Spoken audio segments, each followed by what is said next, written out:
Welcome to Relationships on Reddit. In this series, we look at posts on Reddit. In this episode, moving in together, key topic to discuss for a smooth transition. We'll check out some of the responses. I'll provide some coaching questions for exploration, as I would for a client who is in this situation. Then finally, I'll provide my commentary at the end of just being myself, unfiltered and unadulterated. Hi, I'm Janelle, the relationship coach behind The Successful Invisible. I help professional Black women who are 35 plus date and partner with more self-awareness and intentionality. Check out the links in the description box below to sign up for my next 5-day self-awareness and dating challenge. Remember to like, comment, subscribe, and share. So let's jump into this post. This comes from the Dating Over 40 Reddit. Things to discuss before move-in. My 42F, 42-year-old female partner, 41M, 41-year-old male, and I will be moving in together in spring/summer. We currently live about an hour apart, and he will be transferring to my area because I have kids in school, ages 9 and 14, and their father is over in my area too. What advice do you have about topics to discuss before moving in other than chore division and finances? Because we have those on the list and have been discussing them. Thanks so much. So the first response we're going to look at comes from Legally Fit, and she describes herself as a divorced woman. And she says, info, has he met your kids yet? What is that relationship like?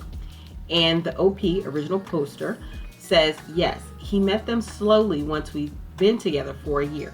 We have been very intentional with how we incorporated our relationship in with them and etc. I have a therapist, and so do the children, and so does my boyfriend, who has helped, guided, and we are still very intentional about it. The kids love him and are excited. Oh my goodness, I think this response is sterling. Like this is diamond status of how to intentionally integrate a partner that you're dating into the lives of your children. It was done slowly, it was done intentionally, and it was done with the guidance of a professional. People are going to therapy. Like there is so much like grown folks energy and maturity in the way that this is being done, and I really appreciate this question being asked, but I also appreciate the way OP has gone about doing this and introducing her kids to her boyfriend and vice versa. And it sounds like the kids are really excited and the relationship is positive. So kudos to this. This is, I think, the gold standard that everyone should take if you're dating and you have children. And once you see that the relationship is serious, you want to introduce your children to your partner in a very intentional way. So kudos to OP for this. All right, the next response is from Pure Fiction. And they said, what does this step mean in the relationship? Are you on the same page in terms of where you want the relationship to go? I.e., are you both intending that this leads to marriage? Is this just potentially living together forever, etc.? Have you discussed a timeline for taking future steps? Are you on the same page about wanting or not wanting more children? So OP responded, we both want to get married, but I like the idea of a timeline. I am not ready to get married yet because I want us to get settled living together with the girls for a bit, but I definitely don't want to wait years. Thank you so much. So I appreciate the person who posted on this thread to propose something that may not have been initially considered. And I think this is good for anyone who's going to move in with people or move in together, you know, whether you move in with them, they move in with you, what have you, is to have timelines and expectations clearly defined up front. And, you know, what this means, living together means as a step in the relationship. So good call about timelines there. Then Broken Housewife states, I would do a trial run before you make any major decisions. Keep his place, but live with you on a trial basis for 3 months first. If all is going well, cancel his lease, etc. Discussions are great, but the actual thing might not be as rosy. So OP responds, he will definitely be keeping his house because he owns it. So also what I appreciate about this situation, there seems to be a lot of financial stability on the part of her boyfriend because he owns his own home. So he is not some homosexual who's trying to get in and live with her for her house. Like, he has his own stuff and he will be keeping his house even when he moves in with OP and her children. So excellent. Having two people come from a place of financial stability and security when they make a decision to live together is going to have a major positive impact on the way discussions go, decisions go, etc., as well as everyone knows that they can leave if they want to because he still has a house. He wouldn't be homeless. And her boyfriend's living in her house, so she would still have a safe place for her and her children. So this is excellent. The amount of financial stability in this whole relationship is awesome. All right, the next responder, saying it like it is, says, having lived apart together the last 2 years, my number one topic would be about personal space. I never gave thought to man caves, she sheds, through my marriage, but I absolutely see the importance now. Not as a place to hide from your partner, but a space that is yours to do what you want and keep it as clean or messy as you need. Maybe that's just me though, because at any one time I might have 5 chaotic projects going, and the last thing I want are comments about keeping our shared spaces tidy. So OP responds, this is a very, very interesting topic. I'm definitely more messy than he is, something we already discuss a lot, but this is important. I agree. Thank you. Oh, that's a topic that I would not have initially even thought about or considered, where within the home, everybody kind of has their personal space, a space that's really dedicated to them. Doesn't mean your spouse is banned from ever walking in there, but it's your space. Like, it's not about you not keeping it as tidy as your partner. Like, it's not about you keeping it messy per se, but it's definitely a little bit like your sanctuary. It could be if you're a crafter, if you're a writer, a man cave, if you like sports, whatever it is, it's kind of that personal space that is just mainly for you. And that is a really important thing to speak about, because her boyfriend is going from having his own home, totally just him, to moving in with 3 other people, her and her daughters. So a discussion about personal space, absolutely important and necessary. And the last response we're going to check out, Vash the Stay Home, says, related to finances, while not sexy topic, might be foundation level. What happens if we break up? If we've been sharing finances on, say, rent, or they're contributing now on paying your mortgage, what happens if things sour? Might need some sort of written / documented / etc. cohabitation agreement / property agreement, legal, and keep all your stuff separate, a la not combined, until you guys get married, at least. And so OP says, yes, thank you. I was together with my ex from the age of 18, so we definitely didn't discuss these things prior to dating. And this is an important point about when people decide to move in together and it's not like you're not married yet. I think even when you decide to get married, you need to speak about how your finances are going to be commingled, but especially when you're just living with someone and you're not married to them, so there's no legal obligation there based upon your status of being together. You're just there because you choose to be. Having discussions about how you're going to, or if you're going to pay finances, commingle finances, and how to honor financial obligations within the household is an important aspect around finances to discuss as well. So great suggestion from this person. All right, now we're going to jump into the green flags and the red flags segment. And this is to identify the green flags in what OP posted, and also some of the red flags that we may see. This is all about learning and self-awareness, because we can take all of these items, apply it to ourselves and our own dating lives, and, be more intentional and self-aware when we date. All right, let's start off some of the green flags. Green flag number 1, open communication. This couple is already really discussing important topics like chore division and finances. This open line of communication is so important in addressing crucial issues, important issues, expectations, and really building a strong foundation for this cohabitation to be successful. Whether they end up getting married or not, I think that starting with such open and clear communication is going to do nothing but help them. Green flag number 2, willingness to compromise and adjust. So her partner's willingness, OP's boyfriend's his willingness to relocate, especially considering that she has kids and he doesn't, really shows that he has a willingness to compromise. So he's going to relocate from his home to her home because the kids are in school, and where she currently lives is close to her ex, their dad, who sounds very engaged and in her daughter's lives as well. So his high level of commitment and flexibility are really good indicators of success for this relationship from his perspective of like how he's pouring into it.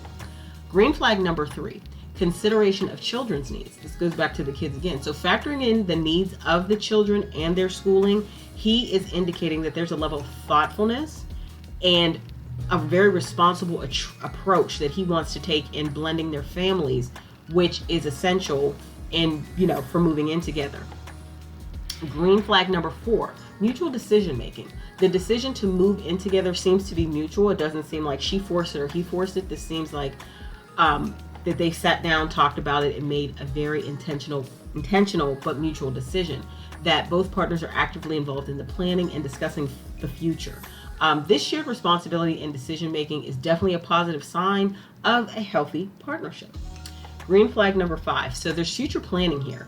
The fact that they are already planning for the future and discussing key aspects, and based upon what OP responded to somebody else's comment about topics to consider, is that marriage seems to be the intended goal for both of them.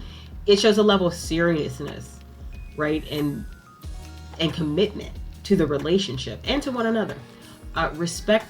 Green flag number 6, respecting the existing family dynamic is huge.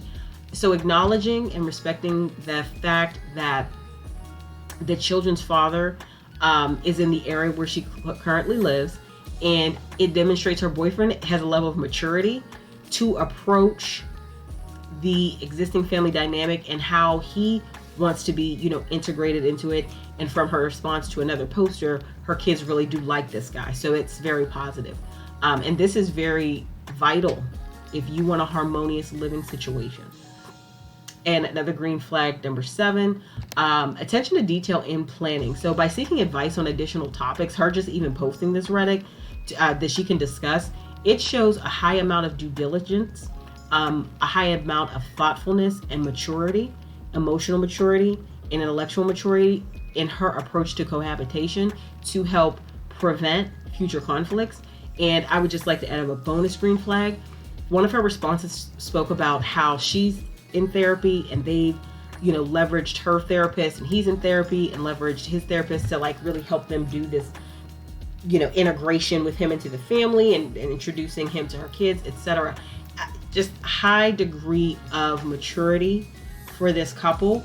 And I foresee it being successful, but even if it's not, I foresee a very clean, respectful break if they decide to part ways, because the intentionality, this is what we all want to get to, that intentionality that's there, huge. And understanding that it's okay to employ the insight of third-party professionals, such as a licensed mental health professional like a therapist.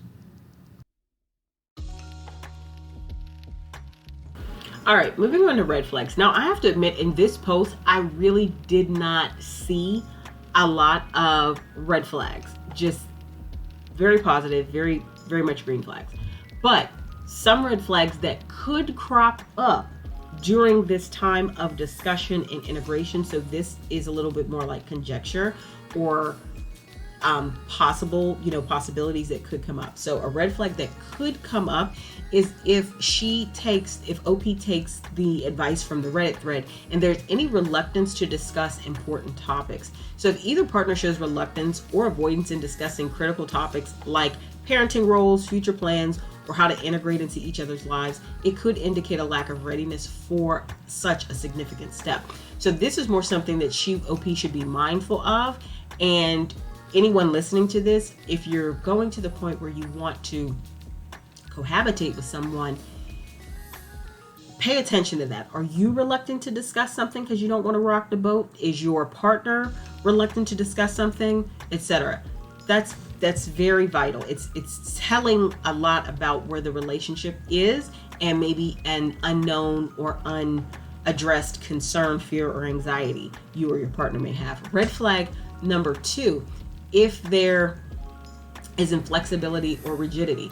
So any unwillingness to be flexible or compromise, particularly in a situation involving children from previous relationships, can be a red flag.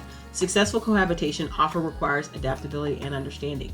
That could come up. As of right now, based upon what I've read in the post, that's not the case. There seems to be a lot of maturity, understanding, flexibility going on. But this could come up. So this is something that OP wants to be aware of and just be, just keep a bead on it. So red flag number 3, disregard for children's feelings or needs. Now, if the partner moving in doesn't show consideration for her kids, the OP's children's comfort and adjustment to the new living circumstances, it could be a cause for concern. However, she didn't state this in her post, but based upon her responses, it doesn't sound like the children weren't taken into account and weren't considered. But if her boyfriend moves in and it's not what they discussed or what they decided to be, definite red flag. So once again, this is more something OP should keep her eye out for as she goes along in this, in their journey of cohabitation. Red flag number 4, lack of respect for boundaries. So not respecting boundaries, whether they are related to personal space, parenting, or relationships with ex-partners, can be a significant red flag. Once again, this is just like conjecture of something that could come up. It does not sound like that is an issue, but I would say I would also consider a red flag to be that, and it just could be because she didn't mention it, that she did not, that her ex and her boyfriend haven't had a discussion. Now, I know everybody's relationship with their former partner with whom they have children may not be at a place where the maturity level is there for that to occur. Okay, so it could be she just didn't mention it. It just may not be appropriate for her situation. But I would say a red flag would be if there hasn't been that some type of communication between the men. You may disagree with me on that, but I do think that's a little bit, not a huge thing, but it is something to be that I noticed. Red flag number 5, differences in long-term goals. If there are unaddressed or unresolved differences in long-term goals and expectations from the relationship, it can lead to conflicts down the line. Exactly. I think that OP, she said this in the comments, this wasn't in her original post, that the goal is marriage. However, she also stated that she wasn't ready right now to get remarried, but she also stated she was in therapy. So I think she's working through any emotional residue or current emotions toward her ex. But I feel that that's very important for them to talk about up front, so no one feels like they're wasting the other person's time or energy. Red flag number 6, ignoring legal or financial implications. So failing to consider the legal and financial implications of moving in together, especially with children involved, can be a red flag. These aspects should be discussed and understood. Yeah, this isn't necessarily a prevalent red flag, but when she said she was going to talk about finances, like it's on their list to discuss, I hope it's more than you pay this bill, I pay this bill, or we both go half on this bill. I really believe that the commingling of finances also needs to occur. So if she hasn't broadened her vision yet to really incorporate that topic, she should, because it's definitely one of those things. And red flag number 7, communication issues. So poor communication or unresolved conflicts from the past that resurface during discussions about moving in together can be indicative of deeper relationship issues. They don't seem to have communication issues, but this is just conjecture. These red flags are mainly conjecture because the post was pretty clean, pretty straightforward, seemed to be very balanced, so I just want to reiterate that. But if there are any poor communication issues about any major area of moving in, because moving in is a big deal for anyone, but especially like grown folks, and then grown folks with kids, and then grown folks with kids with an ex that sounds like that they're an active parent, that good communication needs to be there between her and her boyfriend, of course, but also between her boyfriend and her ex. At least respectful communication. Depending on their dynamic, there could be challenges, but I really want to hope that there is some type of positive communication between her current boyfriend and her ex, whom she has her kids by, who sounds like he is an active co-parent. Let's jump into these coaching questions. Remember, take your time, sit with them, reflect on them, apply the questions, think about the questions from the perspective of both a situation that you've personally been in, as well as the Reddit story itself. And then also think of any other situations that have been brought to you, maybe from friends, relatives, etc., who are in a similar sounding situation as the dynamic or what's going on that OP described, and see if you can really see it from different perspectives and answer these questions from different perspectives, because it will do nothing but be a benefit to you in terms of increasing in your own self-awareness. Question 1. How can one effectively communicate and establish expectations for the integration of a new partner into a family with children? Question 2. When is the right time to involve children in conversations about a partner moving in? And how can their input and feelings be respectfully incorporated? Question 3. Who are the key stakeholders, i.e. the children, ex-partners, in this transition? And how can their perspectives and needs be considered in decision making? Question 4. Where can boundaries be set to ensure that the relationship with the ex-partner remains respectful and cooperative, especially in co-parenting scenarios? Question 5. What plans should be made regarding future goals and expectations for the relationship, including discussions about potential changes in living arrangements, career decisions, or further family planning? Progressing as usual, I want to give some of my feedback on this situation and this post, and I want to get into my thoughts about it, as well as express kind of where I see myself in something like this, especially since I'm on my own journey with dating, partnering, and relationships, to do it with more self-awareness and intentionality.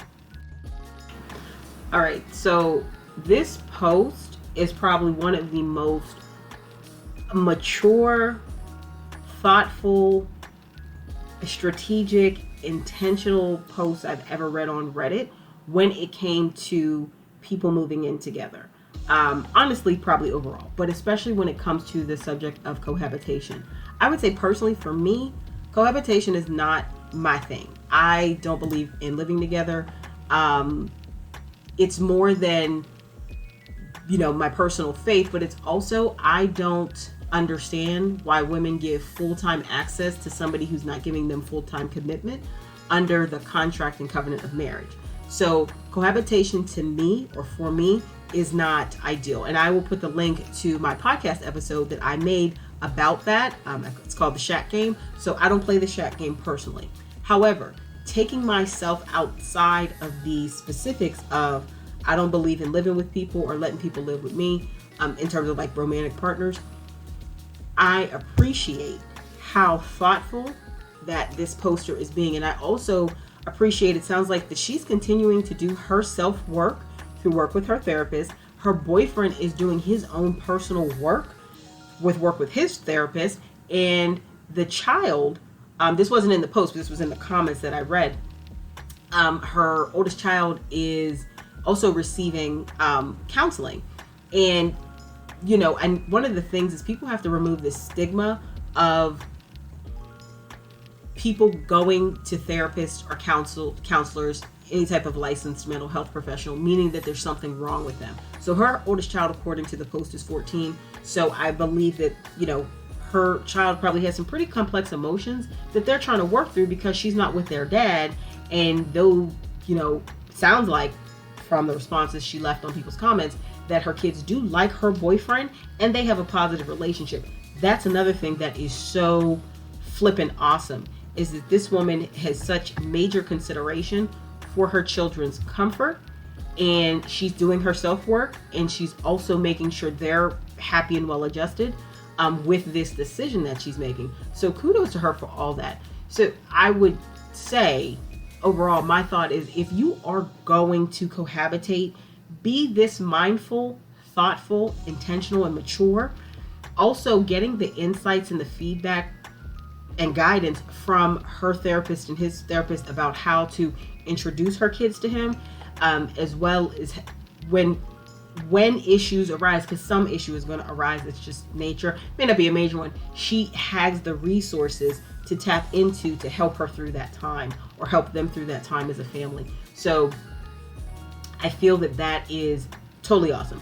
One thing that I'm slightly concerned about is OP has done all this work. She's getting subjects together to talk about. Her boyfriend seems to be on point. He seems financially stable. He has his own home, and he has a therapist.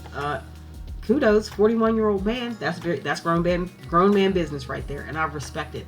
The one factor that she doesn't say anything about it, not from the comments I read, but I would just be concerned about the ex, and if he is going to be crazy or be, take it out on the kids and maybe stop seeing the kids, and how her boyfriend and her ex get along. Now, I do understand some people have exes that are just not mature adults, and can't have that conversation with their former partner's new partner.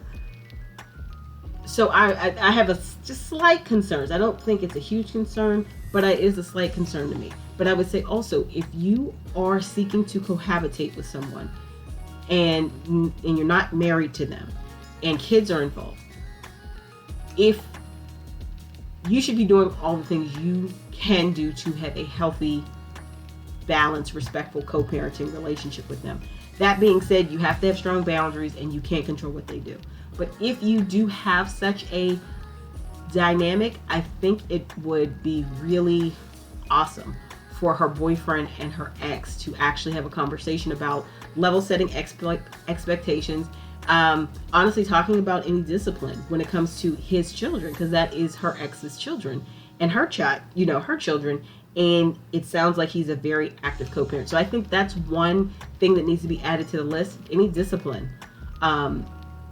involving the kids, if somebody does something, how is that going to work? Because I've seen it where the person coming into the scenario whose kids they aren't, they kind of can't say anything and the kids don't respect them and everything. That does not sound like that's the case here. But I think that that's an important thing that she should add to her list. Otherwise, I feel that they're actually on a path to a very successful, healthy,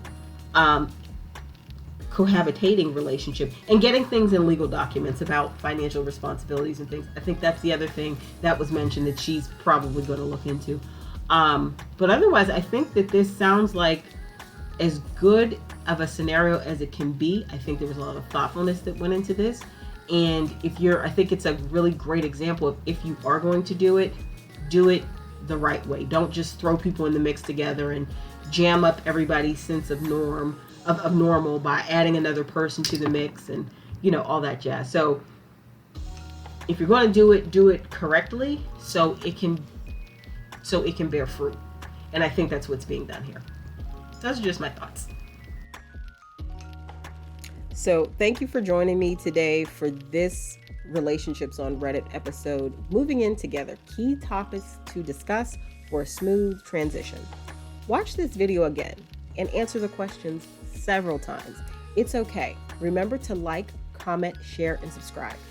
Check out the links in the description box below to sign up for my next 5-day self-awareness and dating challenge. Also, check out my podcast, The Successful Invisible, next season publishing soon on Spotify and Apple Podcasts. Until next time, this is your coach, Jay Nell. Stay empowered and see you on the next post.